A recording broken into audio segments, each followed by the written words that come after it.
This is Rik Fox, the winged knight of heavy metal, of Steeler, Sin, W.A.S.P, and ... And you're listening to the Nothing Shocking podcast.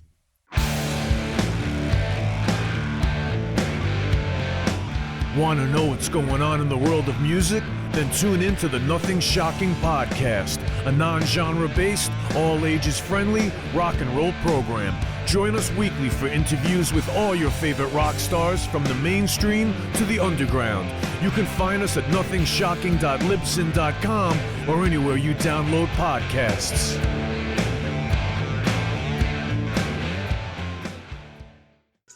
We're putting the band back together.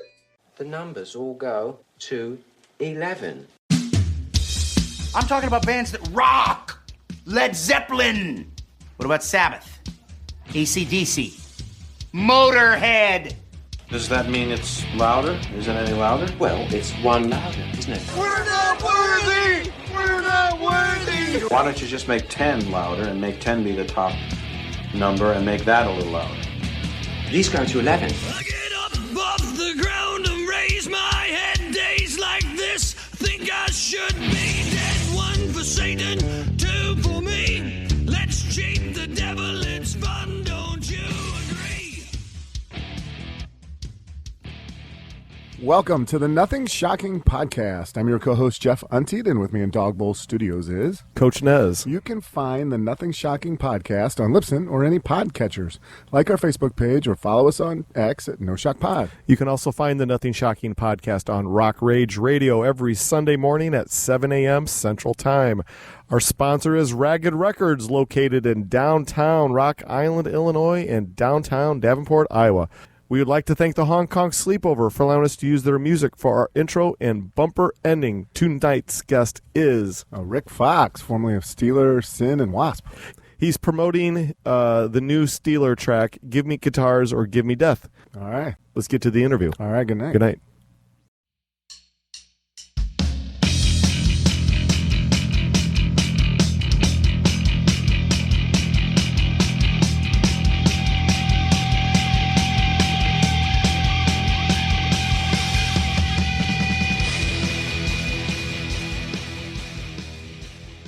Rik, welcome to the Nothing Shocking podcast. I'd like to introduce you, my co-host, Jeff Untied. Hey, thanks for joining us tonight.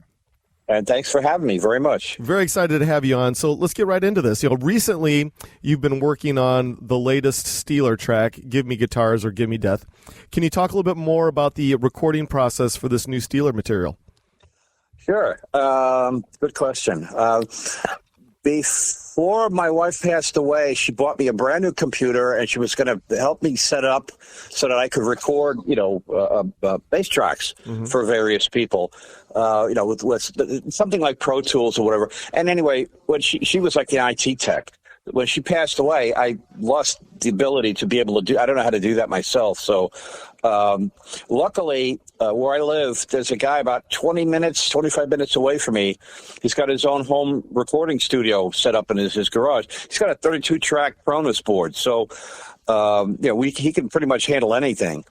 So what I have is I have, for whoever I'm going to record with, they send the file to him. I just drive down there and we plug in and I record the tracks. At least it's just on a real live kind of recording studio setup instead of me doing it at home and botching it, and so that's kind of how I've been doing it unless or until a better time comes when I somebody can show me how to do this or I have the right whatever I need to put on the computer to get it done. And I'm better with hands-on. I learned to swim by getting in the pool instead of reading a book or watching a tutorial. So, with somebody actually showing me how it's done is kind of better for me, like that. And so that's what happened with the case with Ron Keel. Before this, he actually, a little over a year ago, he sent me the tracks for American Thunder.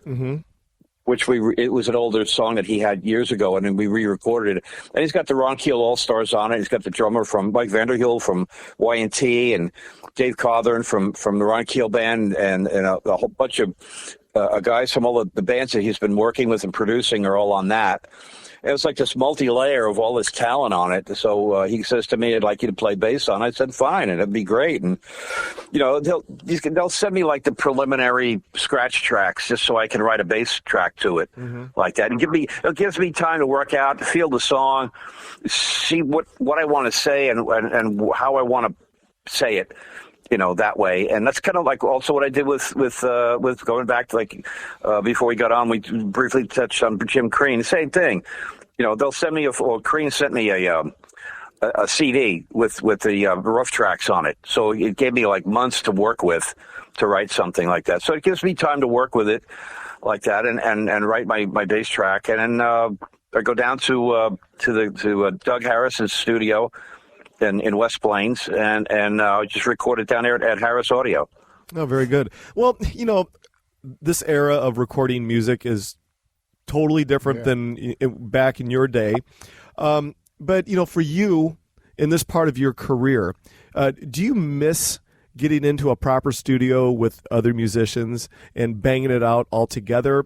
Or do you like this new age of, hey, let's just email us or Dropbox us the tracks and we'll work on it independently? Where are you at now in your career? Where's your preference? Well, that's a great question, and I'm sure I speak for all of us guys who used to do it the old way.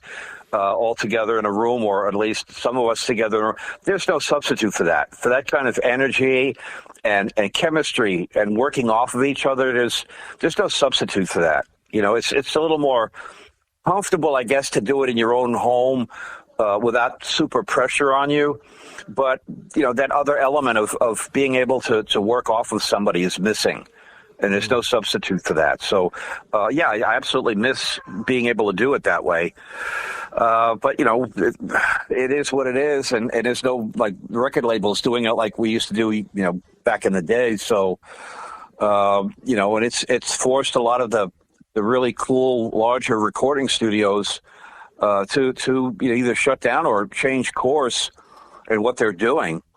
And the labels today, there's nobody really handling big rock that I know of. It's all, the pop stuff, and the artists, those artists aren't even writing their own songs. The stuff is written for them. They go in, they record, and the label, whatever that label is, just handles everything from there. And they become their mega star for the year or whatever. They get at the top or two.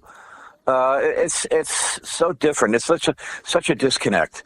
There's just no substitute for being in the studio with real humans and that creativity juice are flowing, Absolutely.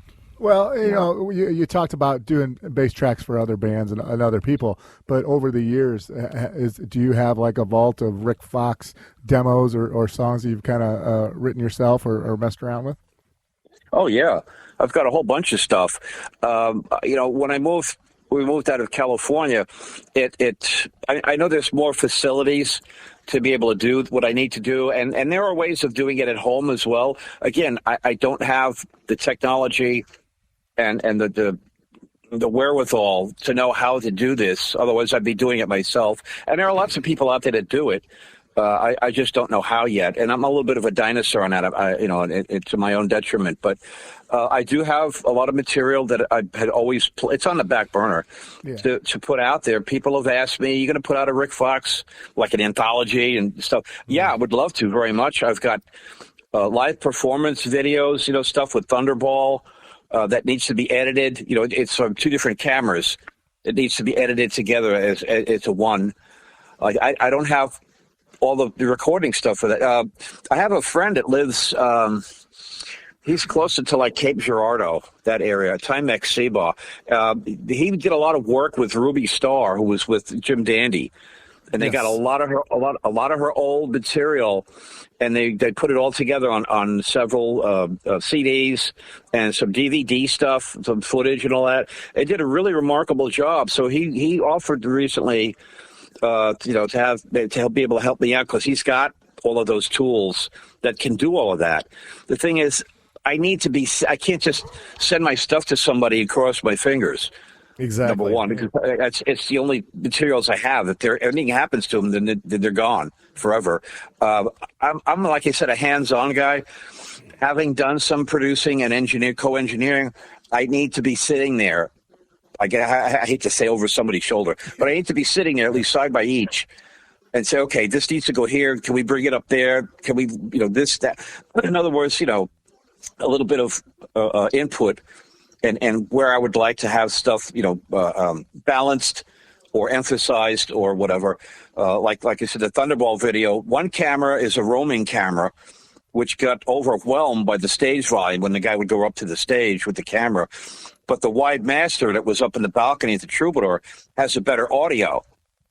So I need the wide master as the wide master with the better audio, and then keep that audio, but cut to the close-ups from the roving camera when we need to, and then put it all together as one show. I think people will really dig that. It's got some really good moments in it and like that, and we look like a major touring act made for big stages, and we're on a smaller stage. I used to call it 5 pounds of crap in a 10-pound bag. Well, as far as other new Steeler material goes, do you have any idea what Ron's got in the bag here in the future? Is there what can the Steeler fans expect as far as any new Steeler new material coming out in the future? When Ron contacted me last about it, he was giving me the original or initial heads up for Give Me Guitars. He said something about, I've got about 17 cuts that I'm sitting here that I can work on. But, he's a really busy guy. He's probably the hardest working guy in show business, between the Ron Keel, his podcast show, the Ron Keel Band touring that he's on right now. I think in terms of the priorities, he's got his home stuff, and then the Ron Keel Band. Below that is Keel. Below that is Steeler. So Steeler, I think, tends to come in. If I can speculate this, if it's like a package deal and he can do all three bands or some kind of package product, then he'll bring Steeler in on it. Steeler's probably not a top priority at this point, right, unless, of course, a lightning bolt hit Malmsteen in the head and he became a team player again. Then we can go out as a Steeler, show a standalone on its own like that.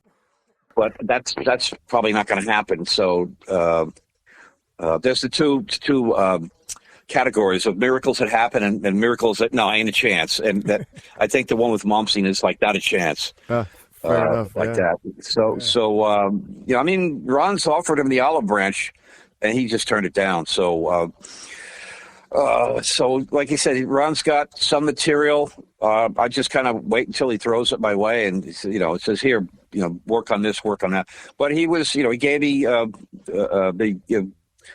some scratch tracks, rough mixes of Give Me Guitars to work with. And it took a while. I had to really sit there, and it's not a complex song, but it's important to me as a bass player because for whatever reason, I'm not really recognized as like and I don't know how to put this, like an amazing bass player or really a great bass player. People tend to identify me with what I look like instead of what I sound like when I'm playing. So I really have to put a lot of time and thought into what I'm going to record. So I have to sit there and feel it out over and over again. And there's a part in, and I use a lot of other examples to give you an analogy of what I'm talking about.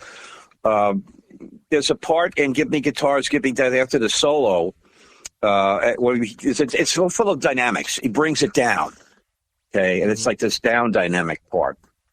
And it was the perfect platform for me to insert.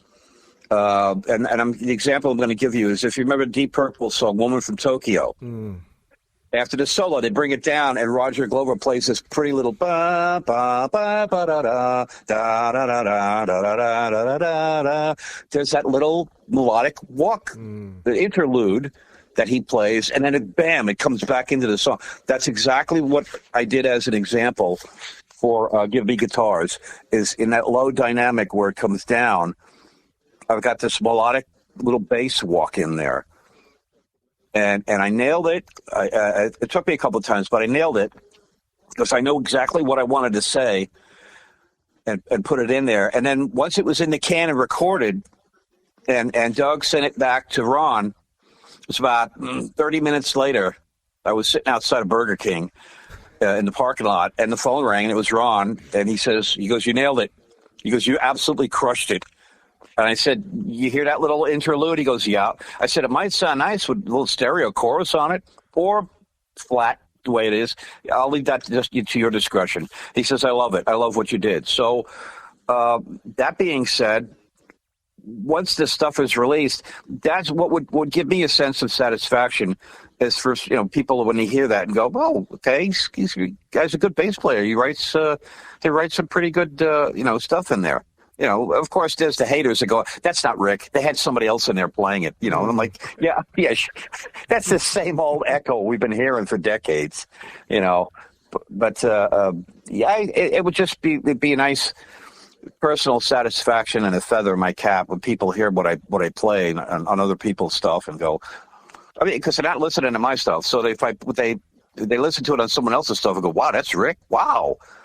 And I'll tell you, after I did the Crean stuff, there were two other bass players that I respect their opinions, and I would bounce it off them, and I sent some stuff to Billy Sheehan, and Billy's been a friend of mine since like 1978 in Tallis, and the other one was Greg Chason from Badlands, and I throw stuff at him. I go, "What do you think of that?" And they go, "Yeah, you got some really interesting, tasty walks in there. You got some really interesting stuff in there." So that means a lot to me to hear it from my peers. Absolutely. That kind of acceptance and acknowledgement. Yeah, sure. Well, we've been talking about Jim Crean, and you were part of the London Fog. I think it was 2018 or 19 album, and the song "Broken." Can you talk a little bit about your contributions on that album? Yeah, what happened was I tend to sometimes I go through periods of my late wife used to call me a loser magnet. She goes, "You attract the worst people who take advantage of you. You're a nice guy, Rik. They take advantage of you. They walk all over you. They use you, and then they turn around in public and they dismiss and chastise you. I don't understand. It used to make her furious." And she, in a lot of ways, she's right. Yeah. It's just, at some part, in the nature of the business, people are like that to me. And so Jim Crean reached out. This is while we were still living in California. And he says, "Would you be interested in playing on one of my records?" I said, "I don't know. Honestly, I don't know who you are. I don't know anything about you." Mm-hmm. So he sent me some, tracks. He's one of these guys that puts records songs with all these A-list rockers. Yes, big rockers on his, or well-known people. He had Mike Tramp, Jimmy Bain's last recording was on one of his albums. Jim is like the voice of the live stuff that Carmine and Vinny Appice do. Yeah. Yes. Everything called Drum Wars. Mm-hmm. And so that enables Jim to pull in a lot of A-talent guests to play on his albums. So he reached out to me and he says, "I was thinking about you." I said, "What's Rik Fox up to?" He was in Steeler. I like that band.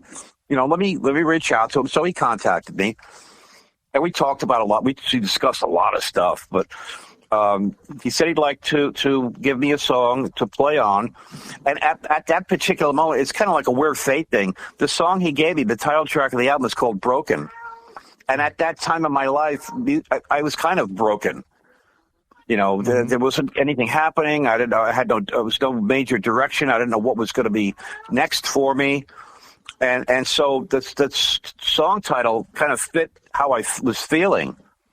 Mm. So he recorded the scratch rhythm tracks. He sent me the CD. And then, he also, because he was asking me, you know a lot of rock stars. Do you think you can maybe pitch some of them and see if they'll play on my album? I went, all right, I'll make a few phone calls. And I contacted J.J. French from Twisted Sister, Richie Rano from Stars, Mitch Perry, who plays with us in Steeler. I contacted whoever I could get a hold of, and everybody said the same thing. Who is this guy? I never heard of him. and then so I would send them, his YouTube stuff of all these other big rockers on it. And he said that they were getting Frank Domino was going to sing on one of the songs. That was an Angel song they were covering. Mm-hmm. Would I like to play on that? And I said, yeah, that'd be great. So that's song number 2 was an Angel cut. And then who was it? Somebody was asking me, are you going to play on the song with Chris Holmes? I said, Chris is on this? And they said, hang on a second. What's his name? Steph Hond. Yes. Steph played with from Iron Maiden. Not Bruce Dickinson. The original singer. I'm having Paul Di'Anno. Paul Di'Anno. Thank you. Yeah. Steph played with Paul Di'Anno, I think, in Battle Zone, and I met Paul when he was in Hollywood years ago. So we briefly became friends and all that. But Steph asked me if I was playing on the cut with Chris Holmes. He says that would be great if you had 2 guys from W.A.S.P playing on the cut. So I said I didn't know that. And I asked Jim about it. He goes, yeah, okay, I'll put you on the 3rd cut. So I was going to be on a cut with Chris Holmes, and then a cut with Frank Domino. Don't Take Your Love. I think it was Don't Take Your Love. And then Broken. And on Broken and Don't Take Your Love, Vinny Appice is playing drums on both of those. Nice. So I was able to play with some other big and Frank and I have known each other since the 70s. I've known the guys in Angel since like 77. When they first were coming to New York. So it was the closest I got to actually play in Angel, because that's another story. When I was just before I joined Steeler, and Greg Giuffre asked me if I was interested in joining Angel.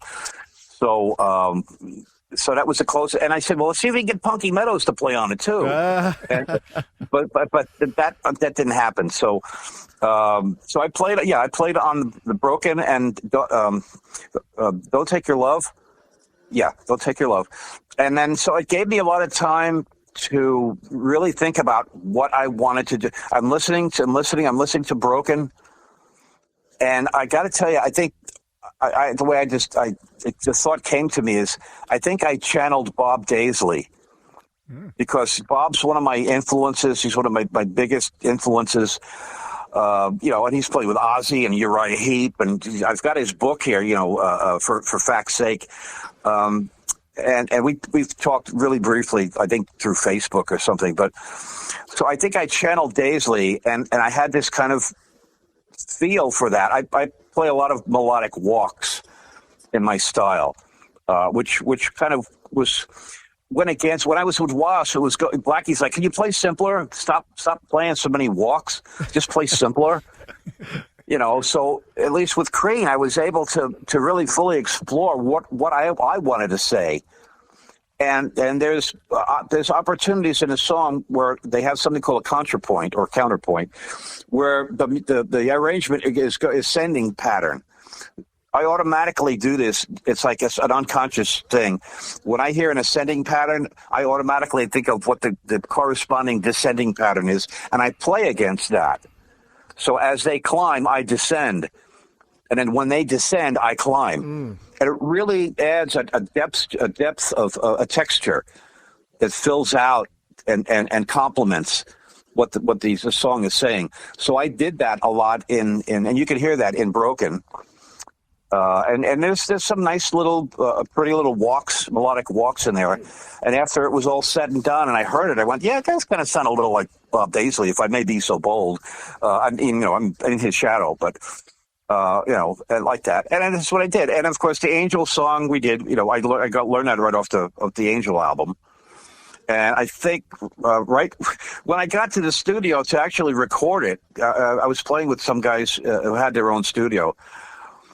Steph Hahn changed the arrangement a little bit, and so I had to kind of like go a couple of passes to pick up what he changed, because it was a surprise to me. It wasn't exactly the way I originally learned it, so that had to be changed. And the same thing happened when I recorded with Spiders and Snakes on the Year to Snake album. We did the Angel version of the Rascals song, Ain't Gonna Eat Out My Heart Anymore. Yes. So I learned Felix Robinson's bass lines note for note. And then when I got to the studio, I've come to find out the guitar player, Chris Sheridan, he changed the key of the song. I said, "Why did you do that?" He goes, I don't remember. So now I have to like relearn the whole song all over again on the spot in a different key, transpose the whole thing. So the thing, surprises like that happen. I don't know why, but just being able to rise to the occasion and meet that, because there's no time to sit down and practice. You got to do it like right there on the spot. Yeah. So that's kind of what Steph did. He altered the arrangement a little bit on the Angels song, but I managed to pull that through. As far as the song with Chris Holmes on it, there was a drummer that I was jamming with at the time, and for whatever reason, he just could not tell the verse from the chorus. He was not able to hook into the song, and so Jim said, "Just never mind. I'll take that one back, and I'll do something with it later." And it turns out Mitch Perry played on that song. I forgot what the name of the song is, but it's whatever on a London Fog. Whatever the song Mitch Perry's playing on, that was the song that Chris Holmes was going to play on. I guess it was something with the tempo of the song. It either sped up, slowed down, something like that. I don't know. I remember what the technicality was. But I'm on the 2 songs on the Jim Crean album, so that was to my credit. And Rudy Sarzo's on there, Tony Franklin. So I'm among the giants. Yeah, absolutely. So let's change some gears here and talk a little bit about this recent project that you've been working with, Stian Pian Thorsen, the track Plum. Can you talk a little bit more about this new track and this new endeavor? Yeah. Stian sent me the track about a year ago, original scratch tracks. And I was having a little difficulty trying to find exactly where the groove was. And so he subsequently sent me a better copy of it with what you could really hear more of what was going on in the song. And I think he said Vinny Appice he's playing on this one as well. It turns out, and this is perfect for me, it turns out because of my time playing with Child in Time in L.A., the Deep Purple tribute band, Plum is like a tribute to Deep Purple. Yeah. And the gimmick, the hook into it is Plum, of course, is a color, it's a shade of purple. Right. Yeah. It's a dark purple. And the chorus is cobalt and magenta. And Stian explained to me, when you mix cobalt and magenta, those 2 elements, they form naturally come together and form a deep shade of purple. Awesome. You see, and the song, once I got the upgraded version of it, I said, this reminds me of like Whitesnake. Oh. Yeah, it has that Whitesnake feel, and like Rainbow, like that, or Purple, and Stian said that's exactly where we were going with this, and it's got the heavy John Lord type keyboards in it like that. So I've been working with it, and again, trying to find my pockets in there. I have some melodic little walk things that patterns that I put in there. So I've been working with that. I have to play it on my laptop, and the thing is with laptops, the speakers don't go that loud. So I got a regular full size headphones I could use in a recording studio with an adapter that I can plug into my laptop, and then I can hear it better. And I found a pair of headphones or earplugs that my wife had. I don't know what brand they are. They're white. They look like little stems, like Bluetooth stems. And I plugged that into my laptop, and I was like, oh, now I can really hear everything. The arrangement is more full with these little ear pods. So, it makes it easier. I've been working with it that way. Doug Harris had to disconnect his whole recording board setup for an outside event. I think it was related to the eclipse we just had here. So he had to disassemble a lot of his parts and stuff. He says it's going to take him about a week to replug everything back in and get the programs and diagrams all synced up back together again. So when Doug tells me, okay, I got everything's ready to go, then I can, I think Stian already sent Doug the tracks. So then I'll head down there and I'll record my track, and they'll be finally. And Stian is another guy like Crean in that he has this project with these massive monster talent artists, recording artists, on his projects. So for me to be invited as a participant on one of Stian's project is like a massive honor for me. You know, to be walking amongst giants who are at the higher level that I have not been able to achieve at some point. So it's nice that some of these people in the business are courteous and generous, and they say, "Hey, Rick, here's an opportunity. Come on board. Let's do something together." And it's moments like that kind of keep me going. Maybe you're not as underrated as you think you are. Yeah. In other artists' eyes. If I were rated like you think I am, then I would be a lot more in demand. See, the thing is, if it works like this, either having a woman in your life is like being in a band. If you're not on anybody's radar, then it works like this. Nobody wants you until somebody already has you. Yeah. That's the psychology of the desirable syndrome.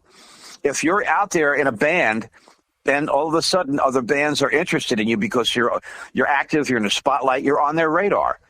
Same thing like with a woman, if you're like, well, I was married to Tamara for 22 years, and I didn't really have women hitting on me because Tara and I had that relationship. We were honest with each other. We didn't do that kind of stuff. So, but the fact that you're married for 22 years, that's a validation and a testimonial to the kind of person you are, that you are really worth holding on to, because there must be something special about you. That's the desirable syndrome. If you are being desired by other people, then they're going to want to have you work with them. So that's kind of, I guess, how it is. And if I was out there working with actively in a high-profile scenario, then I probably would be asked or approached by other players to come and play on their stuff too. But, I'm in Missouri. There's not a lot going on here. So I have to grab whatever I can to kind of keep me, I don't want to say relevant, but keep me out there in the public eye, and so that people can hear what I can do if they actually sit through the song and listen to what my bass tracks are saying. I get it. And like that. Yeah. So that's kind of where that's at. Oh, very good. Yeah. Well, you talked a little bit about that Child in Time, the Deep Purple tribute band. Did you started with them in 2019? Is that something you're still participating with? I'm still very good friends with Donald Dean, the singer. He's one of the best musicians, the best partner. I don't want to say partner, but because I joined them, they were already together. I find myself looking back. I've been replacing bass players for most of my career. Whatever band I joined, I've usually been brought in to replace whoever they had previously that for whatever reason wasn't working out. The common denominator is that they say I bring something to the table that was not there before. Now, I don't know if that's my presence, my body language, my feel and attack, what I bring musically. I don't know. I haven't really tried to put my finger on it. That's for somebody else to figure out. But I was playing with Strangers in the Night, which was a UFO tribute band first. That was like 2016, 17, I think, somewhere around there. And because I just put out on Facebook, and I'm home jamming or UFO songs. Boy, it'd be great if there was a UFO band out there I could jam with. And Alex Marchison from that band reached out to me and said that, we're having a little problem with our bass player. Would you be interested in working with us? So I went over his house, and we would sit there and play together, jam. And of course, I did my homework before I even got to Alex's house. I learned about 8 or 9 UFO songs, like by the book, by the numbers, album versions. And Alex goes, "You're on the money." He goes, "We call it Strangers of the Night because that's the live album. And that's what we do. We do the whole live album front to back, top to bottom, and those arrangements." So it was just a minor adjustment like that. And sometimes the songs are a little bit like Rock Bottom's a little bit longer. Michael Schenker goes off in the exploratory mode, things like that. But, Love to Love You, Love to Love Me, whatever it's Love to Love, that was a challenge because there's a lot going on in there you're not really aware of. I mean, Pete Way is playing all his pretty little melodies all over the place. So, it was a lot to learn. But I woodshedded, did my homework, went into the rehearsal studio. I played it by the book, and I got the gig. And so I was with Strangers of the Night doing UFO shows. Then whoever was booking the bands for whatever the promoters were put Child in Time on the same night, same bill as us. So me being curious, and I'm a Deep Purple fan from way back, I looked them up. I watched some of their videos, and I went, "Wow, this guy, the singer, looks just like Ian, from the singer from Ian Gillan. He looks like him. He's got that whole Ian Gillan kind of persona going on." So I started adding them and kind of co-promoting, saying, "Hey, this Deep Purple band's playing on the bill with us. Maybe you should come and check them out. We got like this double British, British rock thing going on." Donald took note of that. He's, wow, this guy Rik Fox is he's advertising us too with the band he's in. So Donald reaches out to me and says, "Can you come to?" There was a big rehearsal studio in Burbank, California called Nightingale. A lot of bands rehearse there, and do showcases and whatnot. So he says, "Can you meet us there and maybe want to jam with us a little?" I went, "Sure, okay." Now, I didn't go to school to eat my lunch. I figured something's up. So, again, I woodshedded. I learned about 8 or 9, 10 Deep Purple songs by the book. I showed up, and he said, we're having a little problem with our bass player. And he's one of the guys who found the band, put it together. We have some shows booked, and we don't want to lose them. We'll pay you. Can you fill in and do the shows with us, just so we can fulfill our commitments? I said, "Sure, no problem." Well, got up on stage, played the songs. They all looked at each other and said, we need to talk. I said, "You want me to leave the room so you can talk about me behind my back?" And they're like, "Yeah, okay." That's what it is. So for anybody who's seen what's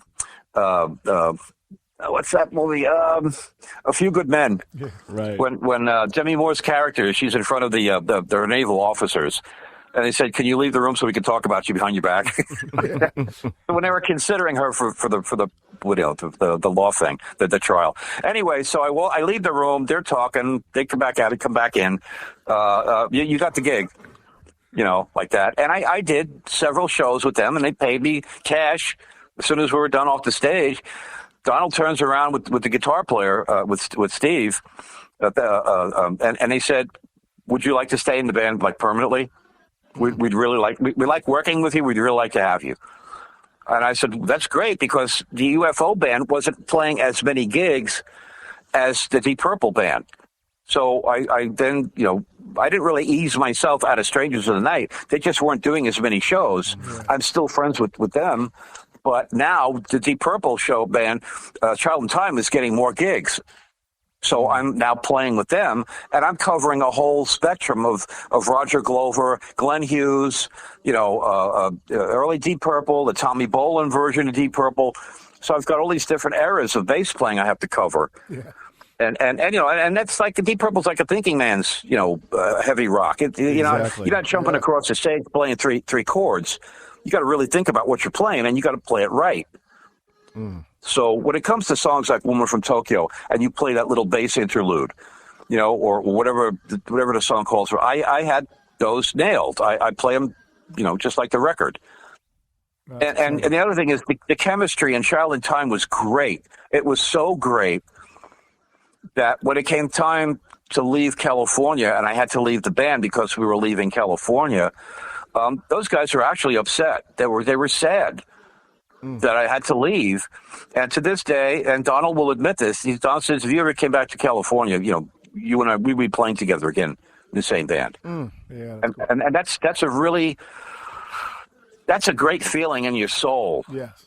That for somebody to tell you that. See, not every departure from a band is negative, like the situation I had recently with that Freaky band, but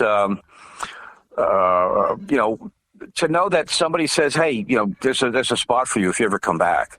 Oh, that's fantastic. That's a very rewarding thing to feel, to know that that's there. That is. That absolutely is. I wanted to kind of take this to Stephen Blush, author, 2017 book, Lost Rockers, Broken Dreams, and Crash Careers. Mm-hmm. You were featured in that book. Can you talk a little bit more about working with Stephen for that book? Yeah, actually, that came from Tony Mann. Originally, Tony is like a writing partner with Stephen Blush. Mm-hmm. Tony is he's got his finger on the pulse of the entire New York rock scene. He's a drummer. He's played with Cycle Sluts from Hell. He's played with there's a plethora of bands this guy's played with, and he's kind of been a fan of mine. I don't look at him as a fan. I look at him as an equal brother of this. And he's another witness to seeing some of the dismissive mistreatment that I've had to endure in the business. And he approached me, this is again, while we're back in California. He says, Stephen is writing this book called Lost Rockers and would like to know if you'd like to be in it. And I said, well, what's the premise? He said, people who are on the threshold of making it or being discovered, and for whatever reason, they fell through the cracks, through no fault of their own. I said, so I'm not going to be made to look, funny or mocking this. Right? He goes, no, it's just on the level. And I said, all right. And they interviewed me like that. And they had me in I didn't really understand the full context of the book until they sent me a copy and I read it.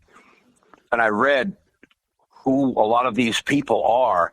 Some you know, some you don't, some you might have heard of. And I was kind of honored to be amongst some of the incredible talent and the names in Lost Rockers, and so I guess there's something about my story that Stephen finds intriguing. And he and Tony told me that they're working on another book about the LA rock scene, which will be up the road. And they said, you're definitely in it. You're going to be a part of it. But they didn't say to what level I was going to be a part of it. They said, you're definitely going to be in it. I said, okay, great. And years went by. And Steve has also done American Hardcore along with Lost Rockers. He's done, several books.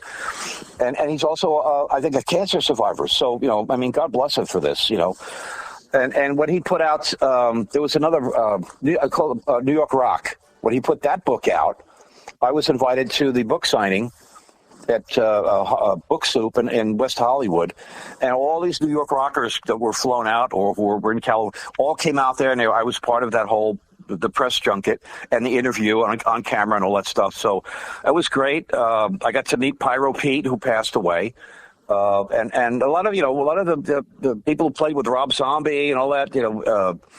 I think it was Tom Five, not John Five, Tom Five. And so I was honored to be part of that. Now Tony asked me for my mailing address recently. He goes, I'm over in England right now. He goes, but you'll be getting a copy of the book. I just want to make sure I have your mailing information, but I don't have. I'm still waiting on it. And then this press thing, an interview came out just the other day, and Stephen tagged me in it. So I went and looked at it, and it's an interview with a Kansas City publication. And so what I'm reading down about it, this is cool. Oh, look, Chips Enough. He wrote the introduction. I did a podcast with Chips Enough last year, and it was awesome to finally kind of meet him, so to speak, and work with him. The guy does his homework. He does his research. He knew all this stuff about me that I didn't know that he would bother looking up. And so I'm reading this review with Stephen Blush, and they said, so what is it about Rik? Why did you interview Rik Fox over all of these other people? I was like, wow. Yeah. And he honored me with I thought I can encapsulate this because I don't have it in front of me. He says, Rik represents a missing link in the hair metal scene. That's an integral part. Plus, Rik's story is, it's honest. I'm always transparent. It's the best policy. And he said, Rik's story is honest. It's from the heart. A lot of the other guys I interviewed, I found discrepancies and dishonesties in some of their stories. He goes, Rik represents something that is very important to the LA hair metal scene like that. And I was like, wow, that blew me away. And it couldn't come at a better time because, like I said, of the experience I just went through with the band that I was just with for 14 months, I did 2 videos, and next thing I know, it's like, you know what, you're out. You know, and I'm hurt that the other 2 guys in the band didn't have my back. Absolutely. Because the drummer has been a friend of mine since before he was in W.A.S.P. So, you know, I thought that was going to have a little bit more support on this. But, you know, things get inside people's heads, and then they tend to believe the things they hear. And even without proof or documentation, they take it, I guess at face value, and they tend to believe untrue and there's no documentation or evidence for the allegations that some people say, but it's just passed along like secondhand gossip. There's no proof of it. And then I'm one of these guys that saves everything. So I've got documentation. I've got evidence to support my side of the story. And that just pisses off some people because it dashes up their narrative. It just spoils their narrative. It makes them look like an idiot. Wait, let's face it. We're in a society now where people believe in baseless information. Yeah. Yeah, and it's what's the word I'm looking for? It's like a paradox because we're in the information age where everything's at your fingertips if you just know where to and how to look for it. And at the same time, the people are saying, no, it's BS, it's BS. You know, he's never recorded. He was kicked out of Steeler. He's never recorded this. He's never done that. He hasn't done anything in so many years. Yes, because these people are either clueless or I'm not on their radar. And if I'm on their radar, they don't care anyway. Exactly. So what does it matter? Exactly. What does it matter, you know? Exactly. All right, so I got one last question for you, and then we'll leave you alone for the evening. So, some of our listeners might not realize that your work in photography has been very in-depth over the years. Yeah. Can you talk a little bit more about your history in photography and how it parallels with your music career? Yeah, okay, great question. That started when I was in high school. My dad bought me what was at the time, we're talking like between 70 and 74, probably closer to 72. Yeah, about 72. My dad brought me what was then a state-of-the-art 35 millimeter camera. It was a German camera, German ground lenses. I forgot the name of the brand. Hanema. I forgot what the name of it was. And when I was in high school, I joined a photography club. And in doing so, gave me access to all of the materials I could get my hands on for free. All the film, developing, paper, everything. So, and I would take pictures of when I was a kid, like a lot of boys, you set up all your soldiers and you make battle scenes. Oh, yeah. Or I would build models, tanks and planes and make like a diorama of a battle scene. And I would photograph those. That was how I started learning how to do things with the camera. And then after school, I go up into the photo lab and, hit the red light and develop my film, start printing out pictures and experimenting with stuff to see how I was coming along as a budding young photographer. Comes along 72. I met and began dating one of Peter Criss's sisters, and Peter wasn't yet in Kiss. He was just out of Chelsea, the band Chelsea. They put one album out. And he was looking for the gig when he put his ad, drummer willing to do anything to make it, in Rolling Stone and Village Voice newspapers. So he got this gig with Kiss, and they were a 3-piece band at this point. Ace Frehley wasn't in the band yet, and I started to discover the rabbit hole of New York rock, as it were, and I would. We didn't have the word poser in New York. If you dressed like a rock star, but you weren't in a band, you were not looked down upon. You were not dismissed or condescended upon. You were considered a supporter of the rock scene, like a big extended family. So everybody in the audience dressed like the guys in the band, like that. And the bands were copying the English fashions that were coming over, like the Rod Stewart with the chopped rooster haircuts, and the Paul McGregor chopped rooster haircuts. Right. And so we were all copying that stuff, and like that. And so I would dress like that, and I finagled some kind of fake ID, and I would talk my way into some of the clubs, and I shot the Brats, I shot Harlots of 42nd Street, I shot Spike, I shot ISIS, which was an all-female rock band. Turned down Broadway. Whatever bands were playing, it was a club in Queens called Coventry. Used to be called the Popcorn Pub. And that's where Kiss was playing some of their first shows. So, and some of those Kiss shows, early Kiss shows, I had to borrow a box camera that I didn't fully understand all of the working. So some of the pictures came out a little experimental looking. But I've got some of those early Kiss pictures after Ace Frehley was finally joined the band. And then Sean Delaney was working with them and helped beef them up, teach them choreography, add the fire engine lights and all that stuff. So I was starting to photograph Kiss. And by the time, so I didn't photograph the New York Dolls. So some people think I met them, but I didn't photograph them playing. And when I went to the Diplomat Hotel to see Kiss, I didn't shoot that show or those shows, but I did get to see all the other New York bands that were there. I wish I did bring a camera, but I didn't. I don't remember what my situation was at that moment. But when they did the big press show at the Fillmore East, what was then the Fillmore East, they were doing a dress rehearsal there. And then they did the big press show where Neil Bogart introduced them to the world. And I was there. It was like, the first 10 or 15 rows, it was empty seats. Everybody was sitting further back. So I had front row access. I was one of the only photographers who were able to know exactly when Gene was going to spit the fire.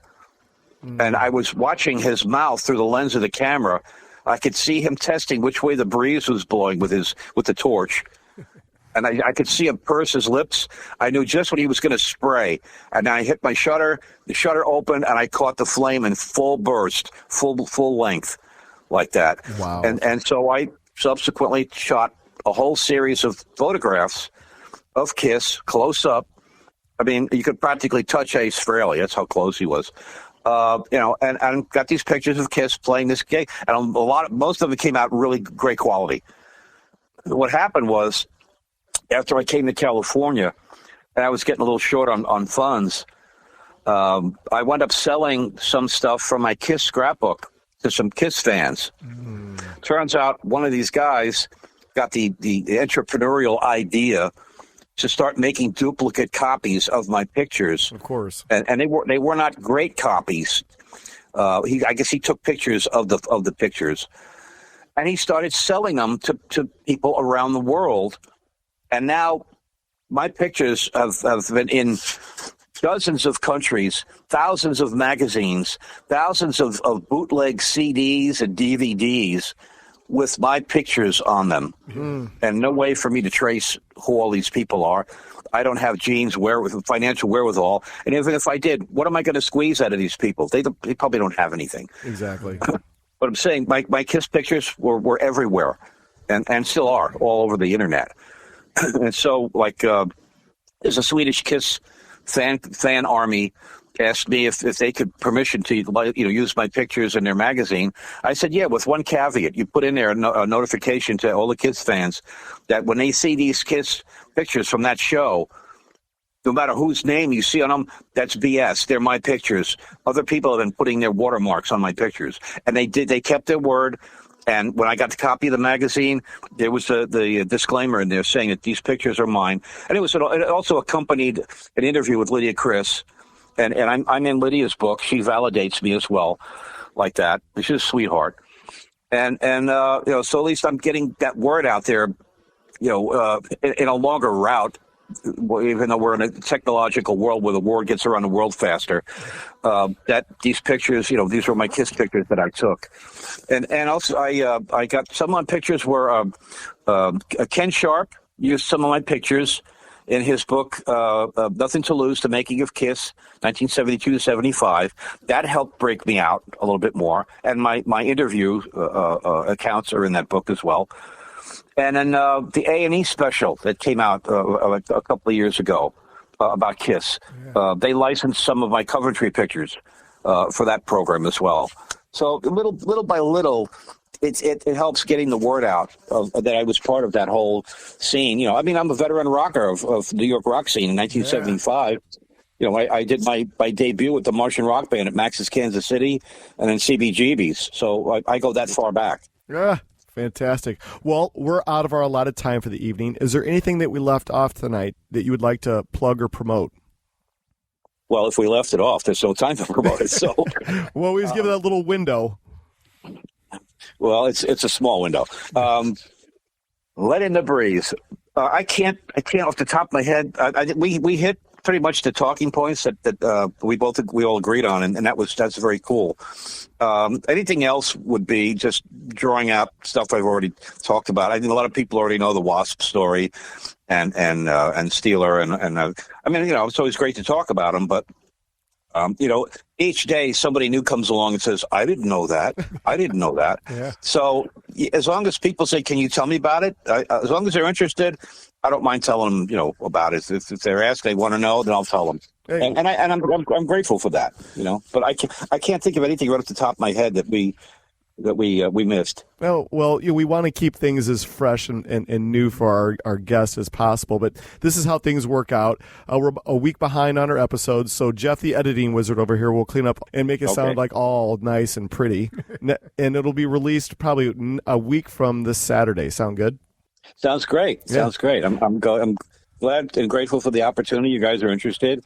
All podcasters. I mean, thank God you guys are out to helping keep our names alive and keeping us relevant. Because there's a whole generation or a slew of people who were not there back in the day that are just fascinated and in awe of our stories, of what we lived through and what we experienced. So I don't know if I can speak for all the other artists, but I know I can speak for myself and saying I'm grateful that you guys are still interested in hearing our stories and the war stories and all that stuff. And we thank you for that. Yeah, well, every artist has a story, and we love to hear them. So we appreciate you taking the time. Thank you so much, Rick. It was an honor. I'm honored. Thank you, guys. All right, I'll be in touch with you next weekend. Sound good? Sounds great. All right, man. So carry on, and we'll see you in the funny papers. Be well. Take care. Thanks, guys. Bye-bye. Take care. Bye-bye.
says their last goodbyes.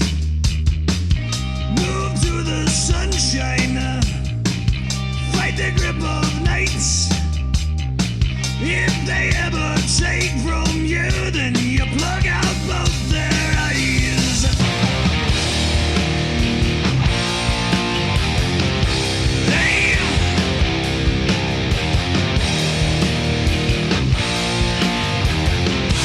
roll the dice.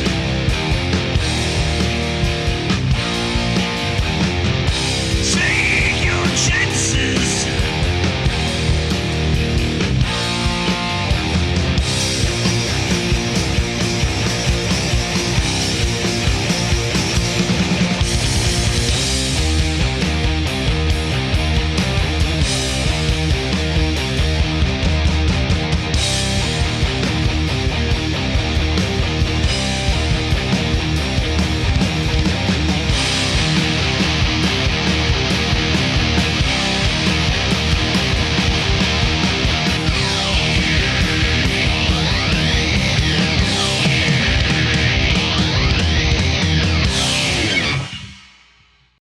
Welcome to the night. You think you know Night Demon? Then the Night Demon Heavy Metal Podcast is for you. Step into the darkness as we peel back the curtain to give you an unprecedented, all-access look into the mind and the heart of the demon. We're talking band history, song analysis, studio anecdotes, stories from the road. It's everything a diehard Night Demon fan could want and more. This is the only place to learn the inside scoop, the deep dive trivia, the untold tales from the band members themselves and those closest to the Night Demon story. Need more? The Sacred Night Demon Crypt will be pried open to reveal demo recordings that have never before seen the light of day, all with in-depth commentary by the band and the people who were there for the writing and recording process. This is a gold mine, a treasure trove of all things Night Demon. Head over to nightdemon.net or wherever you listen to podcasts.